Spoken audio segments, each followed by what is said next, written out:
ഇന്നലത്തെ രാത്രിയിലെ സ്പെയിനും പോർച്ചുഗലും തമ്മിലുള്ള നേഷൻസ് ലീഗ് ഫൈനൽ മാച്ച് കാണാതിരുന്ന ഫുട്ബോൾ ഫാൻസിന് എല്ലാവർക്കും അത് വലിയൊരു നഷ്ടമായിരിക്കും.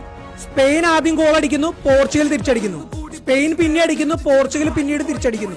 അങ്ങനെ 90 മിനിറ്റിൽ വലിയ മാർജിനിൽ സ്പെയിൻ ജയിക്കുമെന്നാണ് എല്ലാവരും പറഞ്ഞിരുന്നത്. എന്നാൽ അവസാനം എന്തായി? 90 മിനിറ്റും കഴിഞ്ഞു, എക്സ്ട്രാ ടൈമും കഴിഞ്ഞു. പെനാൾട്ടി ഷൂട്ടൌട്ടിൽ ജയിച്ചതാരാ? ക്രിസ്ത്യാനോ റൊണാൾഡോന്റെ സ്വന്തം പോർച്ചുഗൽ ടീം. ക്രിസ്ത്യാനോ റൊണാൾഡോ ടീമിൽ വരുന്നതിന് മുന്നേ പോർച്ചുഗൽ ഒരു ഫൈനൽ പോലും കളിച്ചിട്ടില്ല. എന്നാൽ ക്രിസ്ത്യാനോ റൊണാൾഡോ ടീമിൽ വന്നതിന് ശേഷം പോർച്ചുഗൽ കളിച്ചിട്ടുള്ളത് 4 ഫൈനലും ജയിച്ചിട്ടുള്ളത് 3 ട്രോഫിയാണ്. കഴിഞ്ഞിട്ടില്ല രാമ, 2026 ഒരു വേൾഡ് കപ്പ് കൂടി വരാനിരിക്കുന്നുണ്ട്. ഇന്നലെ സ്പെയിന്റെ അടുത്ത് കളിച്ച പോലെ പോർച്ചുഗൽ ടീം അവിടെയും കളിച്ചു കഴിഞ്ഞാൽ പല അത്ഭുതങ്ങളും അവിടെ സംഭവിക്കും. കാരണം ഒറ്റ പേര്, ക്രിസ്ത്യാനോ റൊണാൾഡോ.